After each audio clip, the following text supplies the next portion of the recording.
మహాపరిశుద్ధుడు అయిన పరలోకపు తండ్రి, మీ పరిశుద్ధమైన ఉన్నతమైన నామమునకు మా ప్రభువును మీ ప్రియకుమారుడు మా రక్షకుడునైన యేసుక్రీస్తు ప్రభుల వారి పేరట మీకు కృతజ్ఞతాస్తుతులు వందనాలు తెలియజేస్తూ, తండ్రి రాత్రికాల సమయంలో నీ మాటలు చెప్పడానికి మీ పిల్లల చేత నన్ను ఇక్కడికి ఆహ్వానించబడడానికి మీరు కృప చూపించినందుకు నీ స్తోత్రాలు చెల్లిస్తూ ఉన్నాం. నన్ను ఆహ్వానించినటువంటి తమ్ముడు నాకంటే ముందుగా మాట్లాడినటువంటి సంగతులను బట్టి నీ స్తోత్రాలు చెల్లిస్తూ,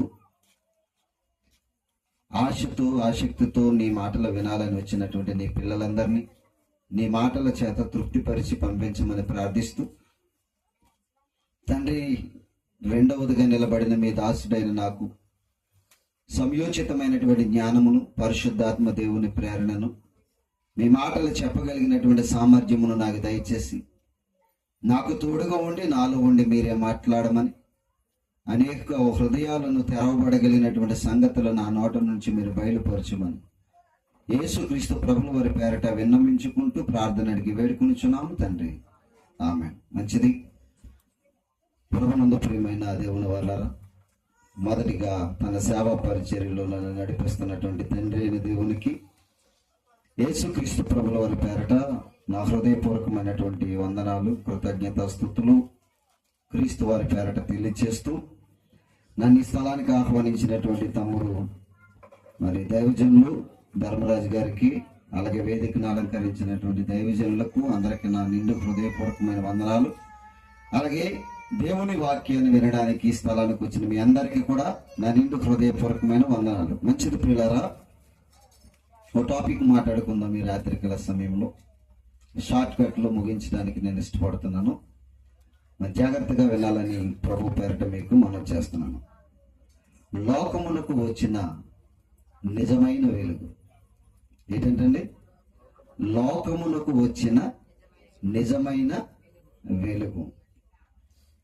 వెలుగు అనేటువంటి సందర్భాన్ని మీరు జాగ్రత్తగా గమనించగలిగినట్లయితే, యేసుక్రీస్తు ప్రభువు వారు మొదటి శతాబ్దంలో ప్రపంచానికి చెప్పినటువంటి సంగతి ఏంటంటే, నేను లోకమునకు వెలుగై ఉన్నాను అని చెప్పాడు.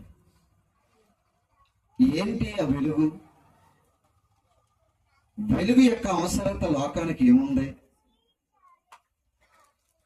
ఈ రాత్రి చీకటి పడింది, మరలా ఉదయం కాగానే సూర్యుడు వెలిసి చీకటినంతా ప్రారదోలి లోకం అంతటికి వెలుగునేస్తున్నాడు. జాగ్రత్తగా వినాలి. లోకానికి సూర్యుడు అవసరం ఉంది. ఎందుకంటే సూర్యుడు లేకపోతే లోకమునకు వెలుగు లేదు. ప్రియుల, లోకానికి సూర్యుడు అవసరమేనా లేదా? సూర్యుడు రాకపోతే తెల్లవారదు. సూర్యుడి అవసరత లోకానికి ఉంది. మరి లోకానికి సూర్యుడు ఉన్నప్పుడు యేసుక్రీస్తు వారు వెలుగై ఎలాగొన్నాడు అని మీరు అడగాలి, ప్రశ్నించాలి. ఏంటన్నారా? జాగ్రత్తగా వినాలంటున్నాను. అందుకే లోకమును వెలిగించుచున్నది ఎవరు? సూర్యుడు వెలిగిస్తున్నాడు, అంతే కదా. లోకమునకు వెలుగై ఉన్నది ఎవరు? సూర్యుడు. అన్యులు అంటారు, లోకానికి మీ క్రీస్తు వెలుగై ఉండటం ఏంటండి, లోకాన్ని వెలిగించుచున్నది సూర్యుడు కదా అని ప్రశ్నిస్తారు. మరి ఏం సమాధానం చెప్పాలి వాళ్ళకి? ఏం సమాధానం చెప్పాలి? ఈయనేమో బైబిల్ గ్రంథం నేను లోకమునకు వెలుగై ఉన్నాను, నేను వెలుగై ఉన్న ప్రకారం మీరును కూడా లోకమునకు వెలుగై ఉండండి అని చెప్తున్నాడు. ఏంటి అసలు వెలుగు? ఎక్కడి నుంచి వచ్చింది వెలుగు? దేన్ని వెలిగించడానికి వచ్చింది వెలుగు? యేసుక్రీస్తు వారు ఒక సామాన్యమైన వ్యక్తి కాదు. ప్రపంచం అనుకుంటున్నట్టుగా ఏదో ఒక సామాన్యమైన మనుషుడు అనుకుంటున్నారు ప్రపంచం అంతా కూడా. ఆయన ఎంత గొప్పవాడో, ఆయన యొక్క తత్వం ఎంత గొప్పదో ఈ రాత్రికాల సమయంలో కొన్ని నిమిషాలు మనం ఆలోచన చేయాలి. చూద్దామండి, బైబిల్ గ్రంథాన్ని తెరవండి. మీ గ్రంథంలో ఆ మాటలు అలా ఉండవలేవో చూడండి. సత్యాన్ని మీరు స్వీకరించండి, మీ ఆత్మల రక్షణ కొరకు మీరు పాటుపడండి. ప్రియమైన దేవుని వాళ్ళారా, యోహాను గారు రాసినటువంటి సువార్తలో ఒక ప్రత్యేకమైనటువంటి సంగతి మనకి కనిపిస్తూ ఉంటది. యోహాను గారు రాసినటువంటి సువార్త 1వ అధ్యాయము 9వ వచనంలో ఏమని రాయబడిందో మీరు కళ్ళెట్టి చూడండి పిల్లరా. చదువుదామా? యోహాను సువార్త జాగ్రత్తగా వినాలి, మీరు అందరూ కూడా జాగ్రత్తగా చూడాలన్నమాట. యోహాను సువార్త 1వ అధ్యాయము 9వ వచనం. నిజమైన వెలుగు ఉండెను, అది లోకములోనికి వచ్చుచు. అంటే ప్రతి మనిషిని వెలిగించడానికి లోకంలోనికి ఒక వెలుగు వచ్చింది, అది నిజమైన వెలుగు అని చెప్తున్నాడు యోహాను గారు. ఈ యోహాను గారు ఎవరో తెలుసండి? యేసుక్రీస్తు ప్రభు వారి యొక్క కుడి రొమ్మున అనుకున్నటువంటి శిష్యుడు. యేసుక్రీస్తు వారికి ఎంతో ప్రియమైన శిష్యుడు, యేసుక్రీస్తు వారిని ఎంతో ప్రేమించిన వాడు, యేసుక్రీస్తు చేత ప్రేమించబడినటువంటి శిష్యుడు. ఈ శిష్యుడు అంటున్నాడు, యేసుక్రీస్తుని లోకానికి ఎలా పరిచయం చేస్తున్నాడు తెలుసా? యేసుక్రీస్తు వారిని లోకానికి ఎలా పరిచయం చేస్తున్నాడు తెలుసా అండి? ఆయన ఏమంటున్నాడు చదవండి, మరలా చదవండి ఆ మాటని. నిజమైన వెలుగు. చూసారండి, అది నిజమైన వెలుగు అంట. అది లోకములో ఉన్న వెలుగు కాదు, అది పరలోకములో ఉన్న వెలుగు. ఆ పరలోకములో ఉన్న వెలుగు లోకములోనికి వచ్చిందంట, లోకములోనికి వచ్చిందంట. లోకములోనికి వచ్చి ప్రతి మనిషిని వెలిగిస్తుందంట. అంటే ప్రతి మనిషిని వెలిగిస్తుందంటే ప్రతి మనిషిలో ఏముందంట?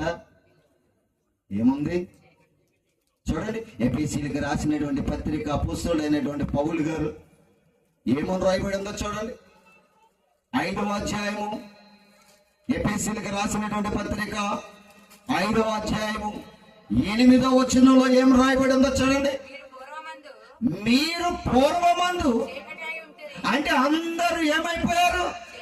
అది మనుషులందరూ కూడా ఏమైపోయారు అంటే చీకటి అయిపోయారు. ఇప్పుడు చీకటి అయిపోయినటువంటి సమాజాన్ని వెలిగించే లోకనాథుడు ఎవరు లేరు. అందుకే పరలోకము నుండి వెలుగు దిగి వచ్చింది. అంటున్నారా? వెలుగు ఎక్కడి నుంచి వచ్చింది? పరలోకము నుండి దిగి వచ్చింది. అంటే లోకములో ఉన్న సూర్యుడి గాని, సూర్యుని కింద ఉన్నటువంటి భూగోళం మీద ఏ వ్యక్తి అయినా మనిషిని వెలిగించగలడా అంటే మనుషులను వెలిగించగలిగిన శక్తి ఏ మనిషిలోనూ లేదు. అందుకే నిజమైన వెలుగు పరలోకములో నుండి భూమి మీదకే దిగి వచ్చింది. మనుషులందరూ చీకటమయమైపోయారంట. ఎందుకు? ఏంటంటే మాలో ఉన్న చీకటి, మాలో ఉన్న చీకటి ఏంటి? మా చీకటి గురించి ఆయన దిగి రావడం ఏంటి అని అనుకుంటున్నారా? మీలో ఉన్న చీకటి ఏంటో దేవుడు రాయించాడు. ప్రియమైన దేవుని వాళ్ళరా, మనకు అర్థం కాలేదు ఎప్పటి వరకు. బైబిల్ మనం ఎలా చదివితే అర్థమవుతుంది. మనలో చీకటి ఉందా కనుకనే ఆయన వెలుగుగా రావాల్సి వచ్చింది భూమి మీదకి. మనలో చీకటి లేకపోతే దేవుడు రావలసినటువంటి అవసరత లేదు. ప్రియమైన దేవుని వాళ్ళరా, దేవుడే వెలుగుగా మారిపోయాడు. మనందరి కోసం మారిపోయాడు ఆయన. అంటే మనందరిలో ఏముందంటండి? చీకటి. అంటే అర్థమైంది తెలిసి ప్రియమైన దేవుని వాళ్ళరా, మన దివిటీలు ఆరిపోయినాయి. మత్తయి గారు రాసినటువంటి సువార్తలు ఏమని రాయబడిందో చూడండి ప్రియమైన వాళ్ళరా. మత్తయి గారు రాసినటువంటి సువార్త 25వ అధ్యాయము 8వ వచనంలో ఏం రాయబడిందో చూడండి. బుద్ధి లేని కన్యకలు ఏమంటున్నారంటే మా దివిటీలు, అంటే సమాజంలో ఉన్న ప్రతి వారి దివిటీలు ఏమైపోయినాయంట? ఆరిపోయినంటే ఏమైపోయారని? చీకటి అయిపోయారు. ఆరిపోయిన దివిటీలను వెలిగించాలంటే వెలుగు కావాలి, వెలుగు రావాలి. ఎలాగండి మా జీవితాలు ఈ దివిటీలు ఆరిపోయినాయి అని అంటే, మీ దివిటీలు ఆరిపోవడానికి ఒక కారణం ఉంది. అది తెలుసుకోవాలి ప్రతి మనిషి. మా దివిటీలు ఆరిపోవడానికి ఒక కారణం ఉంది. ఆ కారణం మనం తెలుసుకోవాలి. ఆ కారణం మనం తెలుసుకోకపోతే మన జీవితాలు ఎప్పుడు కూడా వెలుగుమయము కాలవు. ప్రియులారా, లోకమును వెలిగించడానికి యేసుక్రీస్తు ప్రభువారు వచ్చారు. మన డ్యూటీలు ఆరిపోయినాయి కాబట్టి మన జీవితాలు ఏమైపోయినాయంట? చీకటి అయిపోయింది. ఎందుకు అయిపోయింది నా జీవితం చీకటి? ఎందుకు అయిపోయింది నా జీవితం మరి అంధకారంగా మారిపోయింది? కారణం ఏంటి అని అనుకుంటే బైబిల్ గ్రంథం ఒక మాట సెలవిచ్చిందండి ప్రియులారా. మత్తయి గారు రాసినటువంటి సువార్తలని చూద్దామండి. ఆ మాట కూడా చూద్దామా? మత్తయి గారు రాసినటువంటి సువార్త 6వ అధ్యాయం 23వ వచనం చదవండి. మత్తయి గారు రాసినటువంటి సువార్త 6వ అధ్యాయం. నీ కన్ను చెడినదైతే నీ దేహమంతయు, అయ్యో బాబు చూసారా, నీ దేహమంతయు కూడా ఏమైపోయిందంట అంటే నీ కన్ను చెడితే నీలో ఏం ప్రవేశించిందంట? చీకటి. ఈనాడు ప్రపంచంలో ఉన్న ప్రతి వారి కనులలో మోహపు చూపు, ఈ మోహపు చూపు చేత నీ దేహం అంతా ఏమైపోయిందంట? చీకటి అయిపోయింది. నీ దివిటి ఆరిపోయింది. ఈ ఆరిపోయిన దివిటిని వెలిగించాలంటే నిజమైన వెలుగు రావాలి. ఆ వెలుగే క్రీస్తుగా భూమి మీదకి శరీరాన్ని ధరించుకుని వచ్చింది. ఆయన వెలుగుగా ఉన్నాడు సమాజానికి, ప్రతి మనిషిని వెలిగించడానికి. ఆయనలో ఏమి లేదనుకుంటున్నారు? వెలిగించేవాడులో చీకటి లేదు, మనలో ఉంది చీకటి. చూడండి, యోహాను గారు రాసిన మొదటి పత్రిక చదవాలి. బైబిల్ గ్రంథాన్ని బాగా చదవాలి మీరు అందరూ కూడా. యోహాను గారు రాసినటువంటి మొదటి పత్రిక 1వ అధ్యాయము 5వ వచనంలో ఏం రాయబడిందో చూడండి. ఆ వెలుగు చీకటిలో ప్రకాశించుచున్నది, చీకటి దానిని గ్రహింపకుండెను. దేవుని యొద్ద నుండి పంపబడిన యోహాను పత్రిక. నేను చెప్పింది యోహాను మొదటి పత్రిక 1వ అధ్యాయము 5వ వచనం. యోహాను గారు రాసినటువంటి మొదటి పత్రిక 1వ అధ్యాయము 5వ వచనం ఏమని రాయబడింది? మేము ఆయన వలన విని మీకు ప్రకటించు వర్తమానం ఏమనగా, దేవుడు వెలుగై ఉన్నాడు, ఆయన యందు చీకటి లేనివాడాయన. ఆయనలో ఏం లేదు? చీకటి లేదు. మనలో ఏముంది? చీకటి ఉంది.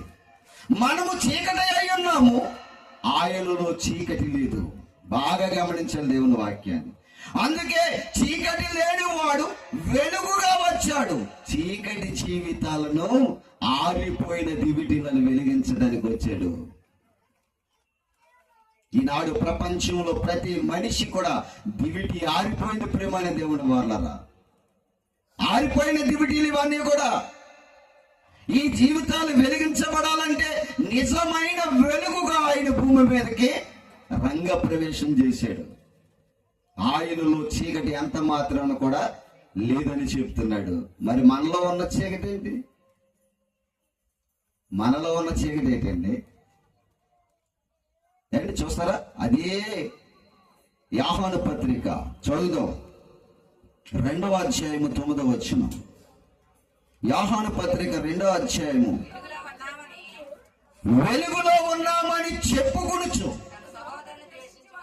తన సహోదరుని ద్వేషించేవాడు ఎప్పటి వరకును. అది మనం ఎంతసేపు సహోదరుని ఏం చేస్తామంటండి? ద్వేషిస్తాం. ప్రేమించడం రాదు మనకి. మన సహోదరుని ద్వేషిస్తాం, మన ఇరుగు పొరుగు వారిని ద్వేషిస్తాం. ఎవరితో చెప్తున్నాడు ఈ మాట? సంఘములు బాప్తిస్మము పొంది సంఘ సభ్యులుగా చేర్చబడి క్రీస్తు యొక్క శరీరాన్ని లేకపోతే క్రీస్తును ధరించినటువంటి సంఘాలలో ఉన్న వారికి ఏముండదంటండి? ఐక్యత ఉండదు, ప్రేమ ఉండదు. వారే ఒకరండి ఒకరు ఏం చేసుకుంటున్నారంట? ద్వేషించుకున్నారు. వారు అనుకుంటున్నారంట మేము క్రీస్తు చేత వెలిగింపబడ్డామని చెప్పుకుంటున్నారని, కానీ వారిలో చీకటి ఎంత మాత్రమును పోలేదంట. ఏమి చెబుతున్నాడండి బైబిల్ గ్రంథంలో మన మాట? మన జీవిత చరిత్ర అంతా కూడా ఇక్కడ ఇప్పుస్తున్నాడు. చూడండి ప్రియమైన దేవుని వారలారా, మనం అనుకుంటున్నాం క్రీస్తుని నమ్ముకున్నాను, నేను వెలుగుతున్నాను అనుకుంటున్నావు. వెలుగుతున్నాను అనుకుంటున్నా నువ్వు ఏమైపోతున్నావు తెలుసా? ఆరిపోతున్నావు. చీకటి అయిపోయావు నువ్వు. ఆయన వెలుగుగా భూమి మీదకి రావడానికి ఆయన ఎంత ప్రయాసపడ్డాడో ఆయన ప్రయాస నీకు అర్థం కావడం ప్రియమైన దేవుని వారలారా, బాగా అర్థం చేసుకోలే మాటల్లో. మనలో ఉన్న చీకటి ఏంటనుకున్నారు? మన సహోదరులను ద్వేషిస్తున్నాం. మన ఇరుగు పొరుగు వారిని ద్వేషిస్తాం, మన ఇంటిలో ఉన్న వారినే ద్వేషిస్తూ ఉంటాం. మరి మనలో ఇంకా క్రైస్తవ్యం ఎక్కడుంది? వెలిగింపబడిన జీవితకు అనుభవం ఎక్కడుంది? మనలో ఎక్కడుంది? ఇంతకీ దేవునిలో ఉన్న వెలుగేంటి? చీకటి అంటే అర్థమైపోయింది కదా మనకి. ఇప్పుడు చీకటి అంటే ఏంటి? మన సహోదరులను ద్వేషించడమే మనలో ఉన్న చీకటి పేరుమని దేవుని వారు. అది ప్రారంభం నుంచి ఉంది. బైబిల్లో చెప్పుడు మీరు చీకటి అయి ఉన్నారు, మీలో ఏమాత్రం కూడా వెలుగు లేదంటండి. వెలుగు లేదు. మరి ఇది నిజమైన వెలుగు అంటున్నాడు కదా, ఆయనలో ఉన్న వెలుగేంటి? మనలో ఉన్న చీకటి ఏంటో అర్థమైపోయింది ఇప్పుడు. మరి ఆయనలో ఉన్న వెలుగేంటి? యోహాను సువార్త చదువుదాం. బైబిల్లో ఎంత బాగుందో చూడండి. యోహాను గారు రాసినటువంటి సువార్త 1వ అధ్యాయము 4-5 వచనాలు మనం చదువుకుందాం. యోహాను గారు రాసినటువంటి సువార్త. ఆయనలో జీవముండెను, ఆ జీవము మనుషులకు వెలుగై ఉండెను. ఆ వెలుగు చీకటిలో ప్రకాశించుచున్నది గాని చీకటి దానిని ఏం చేయకుందంటండి? గ్రహింపకుండెను.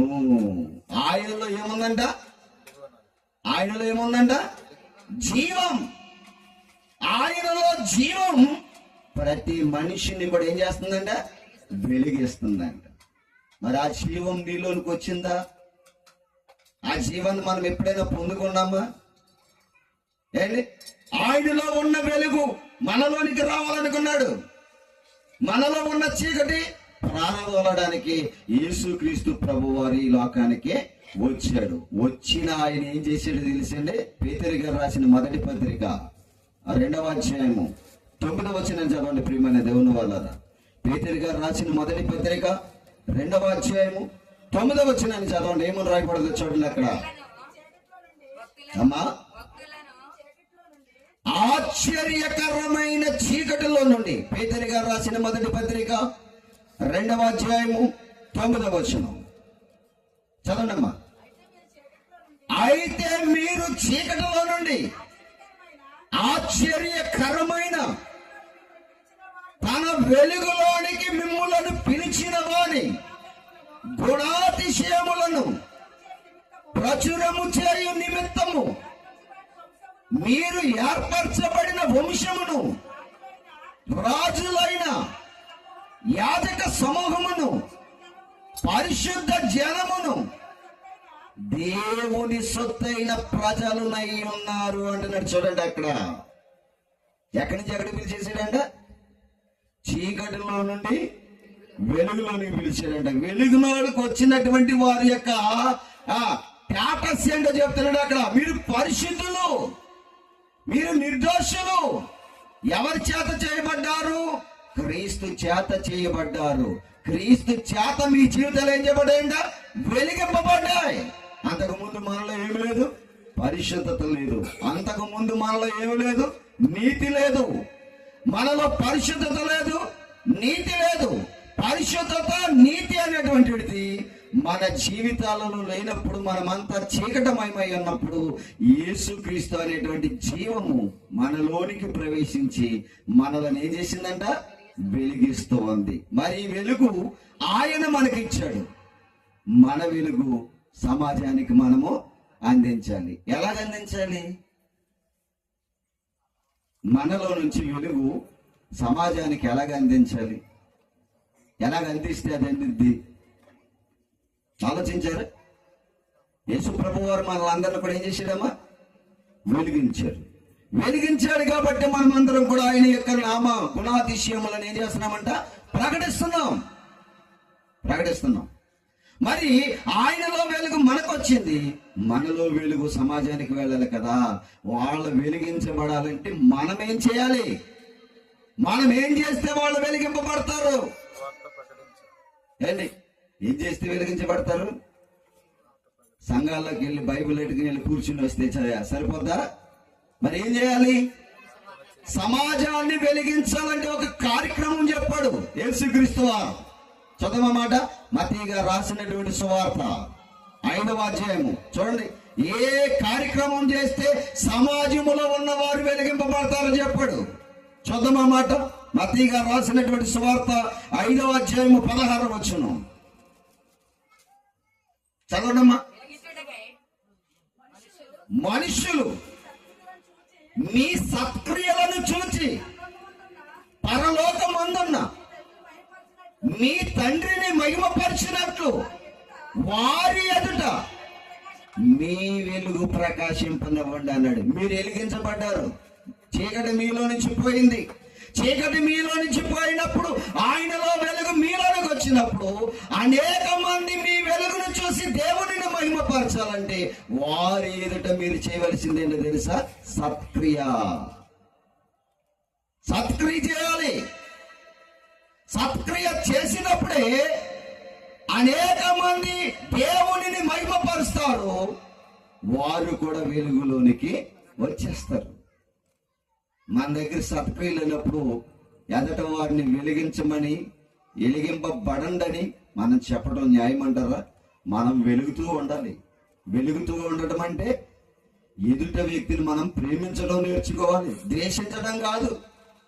సంఘాల్లోనికి సంఘంలో బైబిల్ అటుకుని గ్రంథం అటుకుని వెళ్ళి కూర్చుని పాట పాడి ప్రార్థన చేసి వాక్యాన్ని చెప్పేవారు వాక్యాన్ని చెప్పి, వాక్యాన్ని వింటున్న వారు వాక్యాన్ని విని, వాక్యాన్ని చదువుతున్న వారు వాక్యాన్ని చదివి అన్నీ చేస్తూ ఎదట వారిని ద్వేషిస్తే నీలో ఉన్నది వెలుగా చీకట? మరి అది పోరా ఇంకా? అందుకే వచ్చాడు యేసుక్రీస్తు వారు. వెలిగించడానికి కదా వచ్చాడు. ఆయన వెలుగుగా వచ్చాడు కనుక ఆయన వెలుగు సమాజానికి పంచాలి. ప్రతి మనుష్యుని వెలిగించడానికి వచ్చాడంటండి ఆయన. మళ్ళా చదవండి మాట. యోహాను గారు రాసినటువంటి సువార్త మళ్ళా చదవండి మాట. 1వ అధ్యాయము 3వ వచనం నుంచి చదవండి అమ్మా. కలిగి ఉన్నదేది ఆయన లేకుండా కలగలేదు, ఆయనలో జీవం ఉండెను. అది వచ్చేసరికి ఆ జీవము మనుషులను వెలుగై ఉండెను.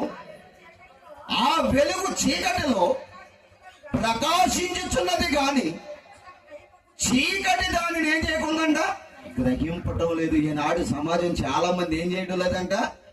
దేవుని వెలుగును గ్రహించటం లేదు. దేవుని వెలుగును గ్రహించాలి ప్రియమైన దేవుని వాళ్ళరా. ఆయన మన జీవితాలను వెలిగించడానికి వచ్చిన వాడు. మన పాప జీవితాన్ని మరి పరిశుద్ధంగా మార్చడానికి వచ్చాడు. మరి ఆయన్ని మనము తక్కువగా అంచనేసి ఆయన పక్కన పెట్టేస్తే ఆరిపోయిన దివిటీలు ఎలాగైతే విడవబడిపోయినాయో మనం కూడా ఏమైపోతామంట?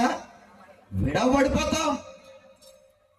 10 మంది బుద్ధి కలిగిన 10 మంది కన్యకలు పెండ్లి కుమారుని రాకడకు సిద్ధపడ్డారంట.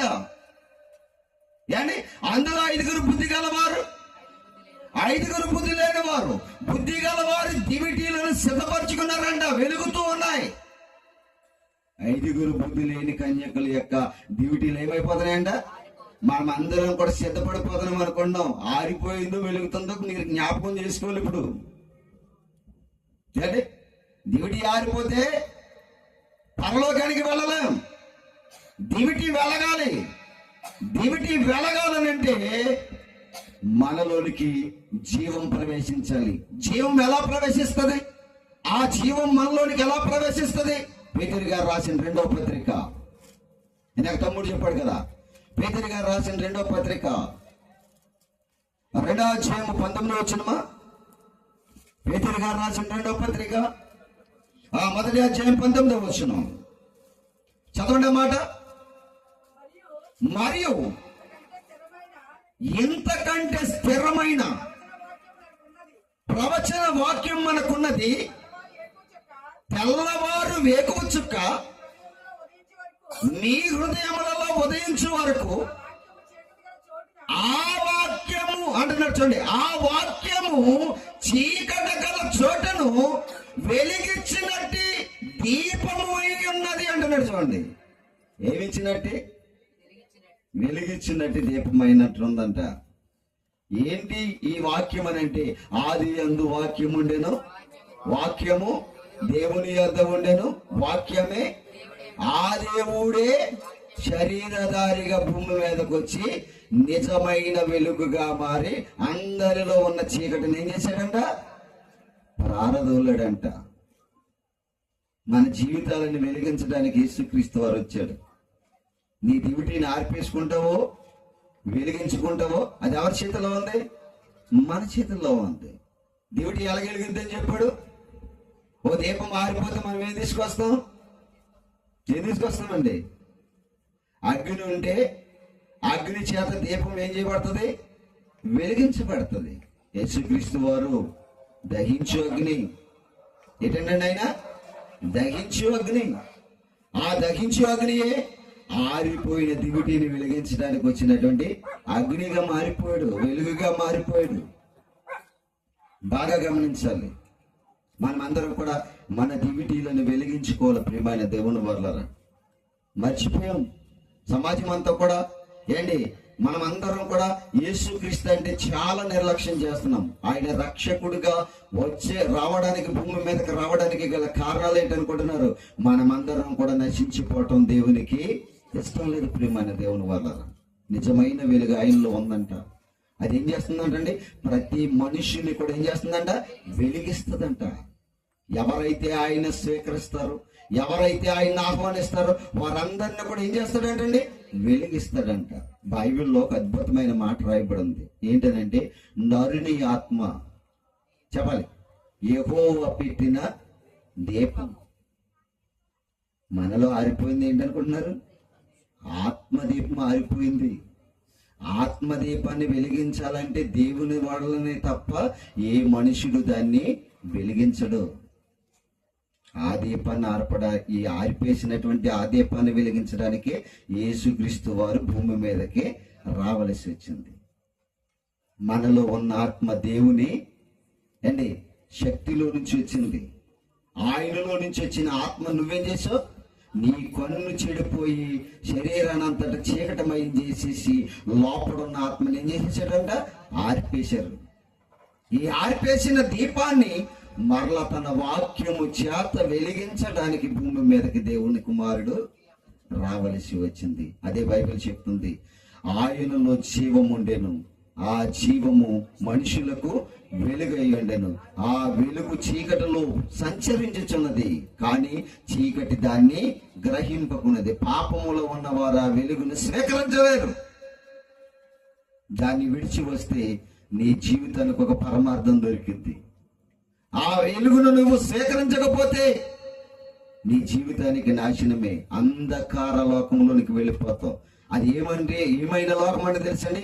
గాఢాంధకారమైన లోకం అంటండి. బైబిల్లో చెప్తే యేసుక్రీస్తు వారు అన్నాడు, వీడిని తీసుకెళ్లి చీకట్లో పడేయండి రా అన్నాడు. ఎక్కడ పడేయమన్నాడండి? చీకట్లో పడేయండి వీడిని తీసుకెళ్ళి. అక్కడ ఏముందంట? పండ్లు కొరుకుటయు ఏడుపు ఉందని చెప్తున్నాడు. నువ్వు చీకటిగా బ్రతికిపోయావా? నువ్వు వెళ్ళేది ఎక్కడికో తెలుసా?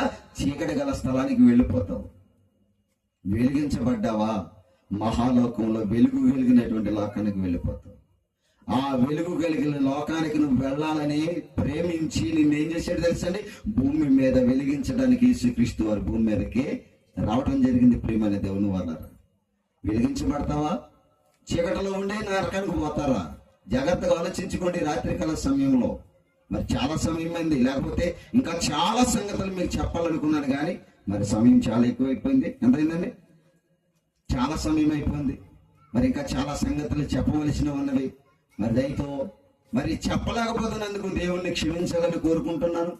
మీరు కూడా మరి సమయం ఆలస్యం అవటం వల్ల ఈ సంగతులు చెప్పలేకపోతున్నాను. ప్రియమైన దేవుని వల్ల ఇంకొక మాట చెప్తున్నాను, ముగించేస్తాను. జాగ్రత్తగా వినండి. ఎందుకంటే చలిగా ఉంది. ఎక్కువగా చెప్పినా కానీ మీరు వినే స్థితిలో కూడా ఉండలేరు కనుక ఒకే ఒక మాట చెప్తున్నాను, ముగించేస్తాను. యోహాను రాసిన మొదటి పత్రిక చూద్దాం. ప్రియమైన దేవుని వల్ల యోహాను గారు రాసినటువంటి సువార్త పత్రిక కాదు, యోహాను గారు రాసినటువంటి సువార్త 3వ అధ్యాయము 19-21 వరకు చదువుకుందాం. 19 నుంచి 21 వరకు. ఆ తీర్పు ఇదే. చూసారండి? వెలుగు ఎక్కడికి వచ్చిందంట? లోకములోనికి వచ్చను, కానీ తమ క్రియలు చెడ్డమైనందున చూసారండి, మనుషులు వెలుగును ప్రేమింపకయే చీకటిని ప్రేమించారంట. అంటే దేవునిని ప్రేమించడం మానేశారు, వాక్యాన్ని ప్రేమించడం మానేశారు, పాపాన్ని ప్రేమించడమే నేర్చుకుంది సమాజం.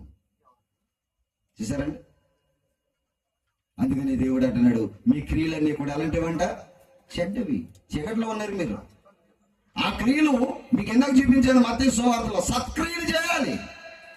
మీరు ఎప్పుడైతే సత్క్రియలు చేస్తారో, ఆ సత్క్రియలు మీరు చేస్తున్నప్పుడు అన్య జనాంగము దేవుడిని మహిమపరిచినట్లు అదంటండి వెలుగుగా ప్రకాశిస్తుందంట. మన సత్క్రియ సమాజంలో ఎలా ప్రకాశిస్తుందంట? వెలుగుగా ప్రకాశిస్తుందంట. మన సత్క్రియ చేయాలి. పిల్లలు ఎంతో ప్రయాసపడ్డారు. పిల్లలు సత్క్రియ ఇది. మీ అందరిని వెలిగించడానికి ఎంతో ప్రయాసపడి ఎంతో డబ్బు ఖర్చు పెట్టి ఈ పని అంతా కూడా చేశారు.